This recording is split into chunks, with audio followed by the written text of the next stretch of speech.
नमस्कार, news line में आप सभी दर्शकों का स्वागत है। अभी तक की तमाम छोटी बड़ी खबरों के साथ मैं हूं रूपा गुप्ता। तो खबरों की शुरुआत करते हैं हर बार की तरह हेडलाइन से।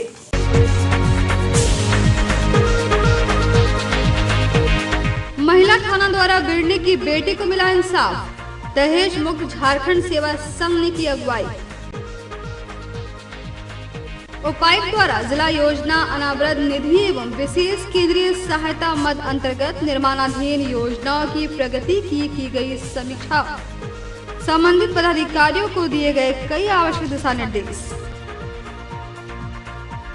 बिरनी में अखिल भारतीय किसान महासभा द्वारा 1 दिवसीय धरना।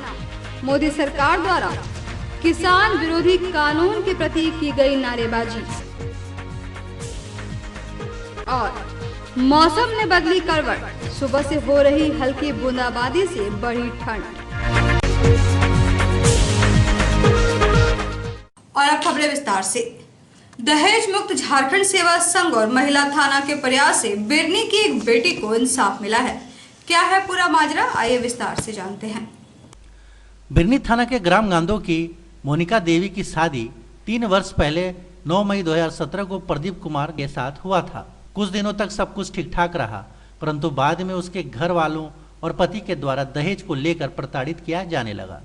प्रताड़ना से तंग आकर मोनिका देवी ने मायके में फ़ोन करके घटना की जानकारी दी। इसको देखते हुए दोनों पक्षों में बात भी हुई, लेकिन कोई बात नहीं बन सकी। लड़की के ससुराल वाले ने लड़की को मायके में छोड़ दिया और बाद में कोई भी सूद नहीं ली। तब लड़की ने दहेज मुक्त झारखंड सेवा संघ को संपर्क किया और आवेदन देते हुए इंसाफ की मांग की। दहेज मुक्त झारखंड सेवा संघ के पहल पर बिरनी थाना ने ससुराल वालों को एवं मायके वालों को थाना बुलाया। दोनों पक्षों को समझा बुझाकर लड़के वालों को ऐसी गलती नहीं करने का इकरारनामा कराते हुए लड़की को लड़का प्रदीप कुमार एवं उनके परिवार वालों के साथ विदा कर दिया। इस मामले में संतोष कुमार दहेज मुक्त झारखंड सेवा संघ कानूनी सलाहकार, कनक सिंह महिला मोर्चा प्रदेश अध्यक्ष, मंजू सिन्हा नगर अध्यक्ष, जिप सदस्य पूर्वी सरिया अर्जुन, जिला संगठन मंत्री पिंकू वर्मा, हरिहर प्रसाद वर्मा आदि मौजूद थे। उपायुक्त द्वारा शुक्रवार को जिला योजना अनावृत निधि एवं विशेष केंद्रीय सहायता मद के तहत गिरिडीह जिले के निर्माणाधीन योजनाओं की प्रगति के लिए समीक्षात्मक बैठक की गई। बैठक में संबंधित पदाधिकारियों को कई आवश्यक दिशा निर्देश दिए गए। उपायुक्त कार्यालय में उपायुक्त सह जिला दंडाधिकारी द्वारा जिला योजना अनाबद्ध निधि एवं विशेष केंद्रीय सहायता मद अंतर्गत निर्माणाधीन योजनाओं की प्रगति के लिए समीक्षात्मक बैठक की गई। बैठक में संबंधित पदाधिकारियों को मिशन मोड में कार्य करते हुए निर्माणाधीन योजनाओं को ससमय पूरा करने के लिए उचित दिशा निर्देश दिया गया। बैठक के दौरान उपायुक्त द्वारा जिला योजना अनाबद्ध निधि एवं विशेष केंद्रीय सहायता मद अंतर्गत सभी निर्माणाधीन कार्यों की प्रगति की समीक्षा की गई। बैठक में मुख्य रूप से जिला योजना पदाधिकारी, कार्यपालक अभियंता, NREP, जिला अभियंता, जिला परिषद कार्यपालक अभियंता, ग्रामीण विकास विशेष प्रमंडल कार्यपालक अभियंता, लघु सिंचाई प्रमंडल, जिला कार्यक्रम प्रबंधक, GSLPS व अन्य संबंधित अधिकारी उपस्थित थे। बिरनी प्रखंड के 2 पंचायत के 2 गांवों में जल मीनार बंद पड़ा है, जिससे लोगों को काफी परेशानी हो रही है। बिरनी प्रखंड के 2 गांवों के जल मीनार ग्रामीणों के उपयोग में नहीं आ रहे हैं। बंद जल मीनार केवल शोभा की वस्तु बनकर रह गई है। बलिया पंचायत के पोखरिया गांव के स्थानीय मुखिया प्रतिनिधि नारायण राय ने दूरभाष पर बताया कि जल मीनार खराब नहीं है, बल्कि पेड़ से घिरे होने के कारण सोलर प्लेट पर सूरज की किरणें नहीं पड़ पाती है, जिससे बैटरी चार्ज नहीं हो पाता है और जल मीनार में पानी नहीं चढ़ पाता है। वहीं बलगो पंचायत के सलेडी गांव के जल मीनार को तोड़ दिया गया है। इसके बाबत स्थानीय मुखिया जानकी रजक ने कहा कि जल मीनार बनाने वाली कंपनी के ठेकेदार को इस बात से अवगत करा दिया गया है एवं इस समस्या का समाधान जल्द ही हो जाएगा। 11वीं शरीफ के मौके पर मशहूर शेख अब्दुल कादिर जिलानी को खिराजे अकीदत पेश की गई। मदरसों, खानकाहों और घरों में कुरान खानी, नजरे नियाज की गई। 11वीं शरीफ का त्यौहार बड़े ही धूमधाम से मनाया गया। शुक्रवार को सुबह 11वीं शरीफ का कार्यक्रम शुरू हो गया। सबसे पहले कुरान खानी और खुद पढ़ा गया। इसके बाद नमाज अदा की गई। बताया गया कि 5वीं सदी हिजरी के अजीमुशान शख्सियत बड़े पीर थे, जिन्हें मुहिद्दीन कहा जाता है। आज 11वीं शरीफ है और आज के दिन पीरान पीर दस्तगीर सैयदना शेख अब्दुल कादिर जिलानी रज़ी अल्लाह तआला अन्हु का उर्स मुक़द्दस मनाया जाता है। और बहुत बड़े बुज़ुर्ग थे मादरज़ात वली पीरान पीर, इसलिए हम लोग कहते हैं कि वो पीरों के पीर थे और हमेशा जो है सच बोला करते थे और अपने इल्मी मामूल हमेशा बनाए रखते थे और कभी झूठ नहीं बोलते थे। हमेशा जो है लोगों को नसीहत करते थे और लोगों को हिदायत देते थे कि भाई कोई परेशानी आ जाए, मुसीबतें आ जाए, झूठ कभी नहीं बोलना और हमेशा सच की राह देखना। यकीनन अल्लाह ताला रिज़्क़ देने वाला है। और वही गौसे पाक रज़ी अल्लाह ताला अन्हु के नाम से आज 11वीं शरीफ के मौके पर पूरी दुनिया में जगह जगह पे कुरान खानी की शक्ल, फातिहा खानी की शक्ल, मिलाद खानी की शक्ल में मनाया जा रहा है। इंशाअल्लाह हम लोग भी यहाँ पर बिशनपुर में आज हम लोग मनाएंगे बाद नमाज मगरिब, और घरों में और गली गली में भी इंशाअल्लाह आज फातिहा खानी का जो है प्रोग्राम है। मुफस्सिल क्षेत्र के अजीडे के ग्रामीण कस्तूरी मल्टी सोल्यूशन राइस मिल से निकलने वाले डस्ट से काफी परेशान हैं। ग्रामीणों का कहना है कि फैक्ट्री से निकलने वाले डस्ट और गंदा पानी से उनकी फसल खराब हो रही है। मुफस्सिल क्षेत्र के अजीडी में कस्तूरी मल्टी सोल्यूशन राइस मिल के खिलाफ अजीडी के ग्रामीण एक हो गए हैं। ग्रामीणों का कहना है कि राइस मिल के डस्ट एवं गंदे पानी से सारा धान का फसल खराब हो गया है। डस्ट और गंदे पानी के कारण फसल की गुणवत्ता कभी नहीं सही हो सकती। यदि इस समस्या का निराकरण नहीं हुआ तो हम सब आत्मदाह करने को विवश होंगे। मैं अजीडी निवासी हूँ। आज विगत 5 वर्षों के पहले ये प्लांट लगा रहे थे। हम लोग ग्रामीणों ने इनको अनुरोध किया कि सर यहाँ आप राइस मिल को ऐसे मत कीजिए। बोला नहीं, मेरा बहुत हाईटेक व्यवस्था जो है सो किए है, एक जरा सा डस्ट नहीं निकलेगा। लेकिन आज इस तरह 5 वर्ष के अंतरकाल में ऐसा हुआ जो कि हम लोग को आज ऐसे भी मरना है, मरणासन स्थिति में हो गया है। हमने 2-3 वर्ष पहले इनसे बात की है। बोला कि आपका कितना नुकसान हो रहा है? बोले मेरा नुकसान हो रहा है, मेरे थाली का अन्न में आपने धूल दे रहे हैं और इसका नुकसान का आकलन आप कर लीजिए। बोला नहीं ऐसा बात नहीं है, हम एकदम बहुत हाईटेक व्यवस्था किए हुए हैं। इस बार 2 वर्षों से हम लोग खेती नहीं किए, पूरा बहियार यहाँ से वहाँ तक सन्नाटा था। एक बार कंपनी का प्रबंधक जो है सो इसके लिए पूछने नहीं आया कि आप लोग खेती क्यों नहीं कर रहे हैं, क्या दिक्कत है आप लोग को। इसके बीच हम ग्रामीणों ने बोला कि यार राइस मिल इनका बंद हो गया है, अब जो है इस साल हम लोग खेती किया जा सके। तो हम लोगों ने सोच करके खेती करना शुरू किए और ठीक खेती शुरू किए, उसके पहले इनका राइस मिल चालू हो गया। और आज दुर्दशा ऐसा है कि न मजदूर इसमें घुसने चाहता है, न ट्रैक्टर घुसना चाहता है, न कोई काटने के लिए बात जबरन। और जहाँ 1 दिन का मजदूरी लगता है वहाँ 5 दिन का ऐसा काम हो गया। न जानवर के लिए ये हित है, न बिचाली जानवर खाएगा, न इसका आदमी खा सकेगा। और यहाँ से महज 100 फीट की दूरी में हम लोग का निवास स्थान है। और गजब की यहाँ की प्रशासन जो यहाँ जो ऐसे प्लांट को स्वीकृति दे दिया गया। मैं प्रशासन से भी यहाँ से उपायुक्त महोदय, आपके मंच से मैं उपायुक्त महोदय, मानवाधिकार आयोग, सारे लोगों से मैं आग्रह करता हूँ आके मेरे दरवाजे पर ऐसा हाल को देखिए। यहाँ पे जो सामने दिख रही है राइस मिल, ये कस्तूरी राइस मिल है। कोई राजेश जी इनका मालिक हैं। ये जब से प्लांट लगाए तब से हम लोग का जीना दुभर हो गया है। हमारा खेत बर्बाद हो गया, हमारा ज़मीन बर्बाद हो गया, तालाब खराब हो गया। हम चूँकि गरीब लोग हैं, हम लोगों ने आग्रह करने का काम किया, लेकिन ये पूंजीपति लोग ऐसे हमारे साथ व्यवहार करते हैं। जब प्लांट जाते हैं तो इन लोग का कहना है कि प्लांट कैसे घुस जाते हैं आप कोई, और हम प्लांट लगाए हैं, हमारी स्वीकृति मिली हुई है, इसलिए हम प्लांट चलाएंगे। 2-3 वर्षों तक तो हम लोगों ने यहाँ खेती नहीं किया। इस बार लॉकडाउन में चूँकि मजदूरी भी कम खत्म हो गया, प्लांट बंद हो गया, किसी को रोजगार नहीं था, इसके हेतु हम लोगों ने देखे बारिश वारिश अच्छी है तो हम लोगों ने प्रयास किया कि खेती किया जाए। खेती हुई, फसल भी ठीक ठाक हुआ, किंतु ये जो राक्षस है अपना राइस मिल, इन लोगों ने हमारा निवाला को निगल गया। आज देख लीजिए स्थिति, हम इसको क्या घर ले जाएंगे, यहाँ पे इसको काटना मुश्किल है, यहाँ पे लोग नहीं आना चाहते। अगर हम यहाँ पे खड़े हैं तो हमें एलर्जी हो रही है। इनका डस्ट, इनका गर्म पानी, इनका केमिकल युक्त पानी ने बर्बाद करके रख दिया है। मैं पुनः आग्रह करना चाहता हूँ कि यहाँ के हमारी जमीन को और हमारे खराब हुए फसलों को ये देखे, ये मैं आग्रह पूर्वक, विनय पूर्वक कहना चाह रहा हूँ। अगर हम फसल घर को नहीं ले गए तो सारा फसल इनके गेट पे जाएगा और हम लोग सब परिवार पूरे गांव के लोग जिनका जिनका क्षति हुआ इनके गेट पे बैठने का कार्य करेंगे और ये सारी जिम्मेवारी उनको लेना पड़ेगा। इस बीच में अगर किसी को नुकसान होता है, कोई उग्र आंदोलन होती है, कोई बात होती है, तो ये फैक्ट्री मालिक जवाब देंगे, यहाँ का प्रशासन जवाब देगा। और दो विवश है हमारे पास, या तो प्लांट को चलने दीजिए या तो हमें मरने दीजिए, फॉलिडोल ला के दे दीजिए। इस फॉलिडोल से अच्छा है कि कम से कम वो फॉलिडोल पी के चंद मिनटों में चले जाएंगे। सारा समस्या सामने देख रहे हैं आप लोग, पूरा प्रदूषण फैलाए हुए है। कितना साल से हम लोग का फसल नहीं हो रहा है। जितना भी यहाँ फैक्ट्री है कोई अपने मानक पर खड़ा नहीं है। कई एक बार बोला ठीक है हम कर सोच लेंगे। लंगटा बाबा वाला दीवार गिर गया मेरा, वो रोपा हुआ खेत में, एक बार भी एक्शन नहीं लिया। ठीक है हम दीवार दे देंगे। ये लोग अपना मानक पर खड़ा रहे, कोई समस्या नहीं है किसी को, लेकिन सारे प्रदूषण फैलाने में तेज है, कोई भी मानक पर खड़े नहीं उतरते। गिरिडीह और आसपास के इलाके में सुबह से ही बादल छाए हुए हैं। कुछ जगहों पर हल्का बूंदाबांदी हुई, जिससे ठंड थोड़ी बढ़ गई है।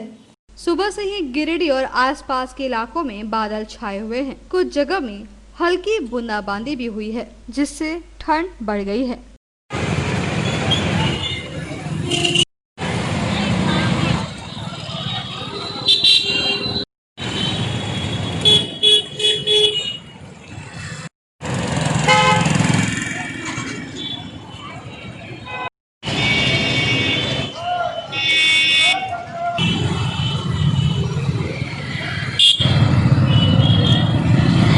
सिखों के 10वें गुरु श्री गुरु नानक देव जी के जन्म दिवस को लेकर प्रभात फेरी निकाली गई, जिसमें काफी संख्या में समाज के लोगों ने हिस्सा लिया।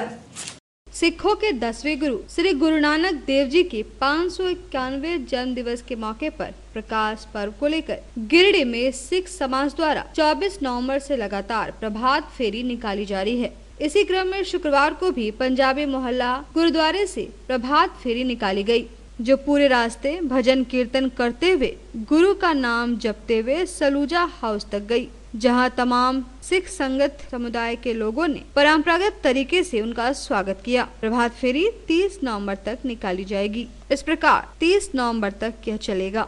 कार्यक्रम जो है 4 दिन से चल रहा है। दिल्ली पंजाबी गुरुद्वारा से निकलकर प्रभात फेरी सुबह में 5:15 बजे वहाँ से निकलती है और वो जो है जहाँ स्थान पर निश्चित है वहाँ पर जाती है। और दूसरा है कि 5वीं प्रभात फेरी कल है, वो जो है गुरु कीर्तन के साथ में निकलेगी और वो सीधे बड़ा गुरुद्वारा जाएगी कालीबाड़ी होते हुए। श्री गुरु नानक देव जी के 551वें जन्म दिवस के अवसर पर हम लोग के यहाँ जो प्रभात फेरी निकल रही थी, उसमें आज चौथी प्रभात फेरी निकली है, जो कि सरदार त्रिलोचन सिंह सलूजा, बलजीत सिंह सलूजा के घर पहुंची। और सारे रास्ते हम लोग पंजाबी मोहल्ला गुरुद्वारा से चलते हुए यहाँ पहुँचते हुए सारे रास्ते भजन कीर्तन एवं गुरु के नाम जपते हुए हम लोग यहाँ पहुँचे हैं। और ये कार्यक्रम हम लोग का कल भी एक दिन और चलेगा, जो कि हम लोग पंजाबी मोहल्ला से चल करके स्टेशन रोड गुरुद्वारा पहुँचेंगे। इस कार्यक्रम में जिस तरह से गुरु पर्व का हम लोग ये सारे कार्यक्रम चल रहे हैं, उसी प्रकार सारे कार्यक्रम चलते हुए लंगर, भजन कीर्तन, गुरुबानी विचार, ये सब सारे कार्यक्रम चलेंगे। और इसका समापन 30 तारीख रात को होना है, इसलिए कल गुरुद्वारा पहुंचेंगे और परसों एक हम लोग का कवि दरबार लगना है, जिसमें भजन कीर्तन एवं गुरु जी के संदेश और इसके बारे में विचार विमर्श होनी है। तो ये परसों एक बड़ा कार्यक्रम है 29 तारीख को, जिस दिन हमारे वहाँ पर गुरु का लंगर और बाकी जितने कार्यक्रम जैसे होते हैं वो, और अखंड पाठ हम लोग जो चल रहे हैं वो रेगुलर चल रहे हैं। इस प्रकार हम लोग 30 तारीख रात्रि तक गुरु नानक देव जी के जन्म उत्सव हम लोग पूरे मनाएंगे। और मैं सभी से आग्रह करता हूँ कि सभी आएँ और गुरुबानी का आनंद लें, लंगर का आनंद लें। बेंगाबाद प्रखंड अंतर्गत दिघरिया कला में स्थित खंडोली इंस्टीट्यूट ऑफ टेक्नोलॉजी में 4th सेमेस्टर का एग्जाम शांतिपूर्ण तरीके से हो रहा है। बताया गया कि कोविड-19 को लेकर सरकार द्वारा दिए गए गाइडलाइन के अनुसार परीक्षा ली जा रही है। गिरिडीह जिले के बेंगाबाद प्रखंड अंतर्गत दिघरिया कला में स्थित खंडोली इंस्टीट्यूट ऑफ टेक्नोलॉजी में 4th सेमेस्टर की परीक्षा शांतिपूर्ण तरीके से चल रही है। मौके पर प्रिंसिपल प्रदीप सिन्हा ने बताया कि कोविड-19 को लेकर सरकार के द्वारा दिए गए गाइडलाइन के अनुसार परीक्षा का आयोजन किया गया है। परीक्षा में मास्क, सैनिटाइजर व सोशल डिस्टेंसिंग का पालन करते हुए सभी बच्चे एग्जाम दे रहे हैं। आज 4 सेम बैक की परीक्षा हो रही है। SIT का सेंटर है KIT। 15 लड़का शामिल हुआ परीक्षा में, जिसमें एक एब्सेंट है। परीक्षा सुचारू रूप से और कोविड-19 का पालन करते हुए लिया जा रहा है। सोशल डिस्टेंसिंग का पालन किया जा रहा है। परीक्षा शांतिपूर्ण माहौल में अच्छे ढंग से चल रही है। हाँ, 4th semester diploma summer special examination चल रहा है, जिसका सेंटर हमारे यहाँ पे है और इसमें 15 स्टूडेंट सम्मिलित हुए हैं और सभी बच्चे हमारे सुभाष इंस्टीट्यूट ऑफ टेक्नोलॉजी के हैं और परीक्षा सुचारू रूप से चल रहा है। इसमें कोविड-19 का निर्देश का पालन किया जा रहा है एवं JUT रांची का भी सभी निर्देशों का पालन करते हुए परीक्षा को लिया जा रहा है। किसान सभा देवरी व भाकपा माले के संयुक्त तत्वाधान में 1 दिवसीय धरना कार्यक्रम का आयोजन किया गया। मौके पर किसान विरोधी काला कानून को वापस लेने की मांग की गई। देवरी में शुक्रवार को रेल, हवाई सेवा, बीमा, बैंक, कोल ब्लॉक, शिक्षा, स्वास्थ्य आदि के निजीकरण, श्रम कानून कोड 4 को रद्द कर श्रम कानून कोड 29 को बरकरार रखने, कृषि कानून को वापस लेने के सवाल पर किसान सभा देवरी व भाकपा माले ने संयुक्त रूप से 1 दिवसीय धरना कार्यक्रम प्रखंड मुख्यालय में किया, जिसकी अध्यक्षता पार्टी सचिव राम किशुन यादव ने किया। वक्ताओं ने मुख्य रूप से कहा कि किसान विरोधी काला कानून को सरकार अविलंब वापस ले और श्रम कानून कोड 4 जो लागू की गई है उसे रद्द करे तथा रेल, हवाई सेवा, बीमा, बैंक, शिक्षा, स्वास्थ्य आदि को निजीकरण पर रोक लगाए।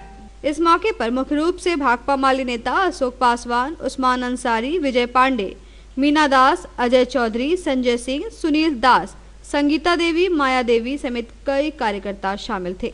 लाल सलाम, लाल सलाम, लाल सलाम, किसान को लाल सलाम, लाल सलाम, लाल सलाम, किसान को लाल सलाम, लाल सलाम, लाल जिंदाबाद, जिंदाबाद, जिंदाबाद। बिरनी प्रखंड कार्यालय के समीप अखिल भारतीय किसान महासभा द्वारा 1 दिवसीय धरना दिया गया। मौके पर मोदी सरकार द्वारा किसान विरोधी कानून के प्रति जमकर नारेबाजी की गई। बिरनी कार्यालय के समीप अखिल भारतीय किसान महासभा के अध्यक्ष मुस्तकीम अंसारी की अध्यक्षता में 1 दिवसीय धरना कार्यक्रम का आयोजन किया गया, जिसमें किसान विरोधी तीनों कानून के खिलाफ एक कार्यकर्ताओं द्वारा बुलंदी से अपनी बातों को रखा गया। मौके पर मोदी सरकार द्वारा किसान विरोधी कानून के प्रति जमकर नारेबाजी भी की गई। मौके पर पूर्व प्रमुख सीताराम सिंह, कमेटी मेंबर मुस्तकीम अंसारी, असली स्टोरी, मुखिया प्रतिनिधि रामू बैठा, रामविलास पासवान, मौसी विश्वकर्मा, सुखदेव वर्मा, कमरुद्दीन अंसारी, राजेश विश्वकर्मा सहित कई लोग मुख्य रूप से उपस्थित थे। पहले जो कानून था, जो आवश्यक वस्तु था लोगों के लिए, जिंदगी के लिए, किसान के लिए, जो आलू, चावल, दाल, सरसों तेल, गेहूं, ये जो आवश्यक वस्तु है, इसको आवश्यक वस्तु से बाहर कर दिया मोदी सरकार। अब जो ये जरूरी चीज़ है इसका दाम बढ़ेंगे, लोग जो पूंजीपति लोग हैं इसको स्टॉक करेंगे और जब क्षेत्र में क्राइसिस होगा तब ये इस सामान को फिर ये वापस लाएंगे। राज्य का अपना अपना मंडी होता है, वो मंडी को केंद्र की सरकार उस मंडी को बर्बाद कर दी। अब उसको कह रहे हैं कि आप कहीं भी जाकर के बेच सकते हैं। आज देख लीजिए हमारे बिरनी ब्लॉक में एक भी पैक्स चालू नहीं है, धान खरीदा नहीं जा रहा है। किसान सरकार कह रही है 2000 रुपये धान बिकेगा, लेकिन किसान 1000 रुपये धान बेचने पर मजबूर है। यहाँ जितने पैक्स हैं पंचायत स्तर पर धान खरीदने का सरकार व्यवस्था करती तो अभी जो सभी किसान, सभी दलाल बिचौलिए जो इतने स्टॉक कर रहे हैं धान खरीद करके, वो किसानों के लिए जो मेहनत किए हैं, मजदूरी किए हैं, उसके हक में तो जाता। ये मोदी सरकार पूरे देश के किसानों के साथ कहिए कि पूरी तरीके से अंग्रेजी शासन लागू, इसके खिलाफ आज पूरे देश में जो किसान लड़ रहे हैं, हम लोग भी यहाँ उसी के तहत किसान महासभा के बैनर तले आज कार्यक्रम थी। शारदा कन्या मध्य विद्यालय पचम्मा में संविधान दिवस के मौके पर कई कार्यक्रम का आयोजन किया गया। इस दौरान प्रस्तावना भी पढ़ी गई। शारदा कन्या मध्य विद्यालय पचम्मा में संविधान दिवस के मौके पर संविधान पर पुष्पांजलि अर्पित कर कार्यक्रम का आयोजन किया गया। इसके बाद विद्यालय के प्रधानाध्यापक अशोक कुमार मिश्र ने संविधान की प्रस्तावना पाठ पढ़कर उपस्थित विद्यालय प्रबंधन समिति के सदस्यों, शिक्षिकाओं, माता समिति के सदस्यों, अध्यक्ष, उपाध्यक्ष को शपथ दिलाई। साथ ही संविधान के बारे में विस्तृत रूप से उपस्थित सदस्यों को बताया। कार्यक्रम में विद्यालय की शिक्षिका सुनीता गुप्ता, माया मरियम, हांसदा, पूनम कुमारी, मोहनलाल गुप्ता, स्वीटी कुमारी, तनुप्रिया, प्रमोद कुमार राय, विद्यालय प्रबंधन समिति के अध्यक्ष, उपाध्यक्ष अनीता देवी, निर्मला देवी, कौशल्या देवी, बबीता देवी, सरिता देवी, कमला देवी, सीता देवी, कौशल्या देवी, सुमित्रा देवी, मंजू देवी सहित कई अभिभावक भी उपस्थित थे। विद्यालय पचम्बा में संविधान दिवस के अवसर पर एक कार्यक्रम आयोजित कर संविधान के ऊपर हम लोगों ने पुष्पांजलि अर्पित किया एवं फूल माला चढ़ाकर उन्हें नमन किया।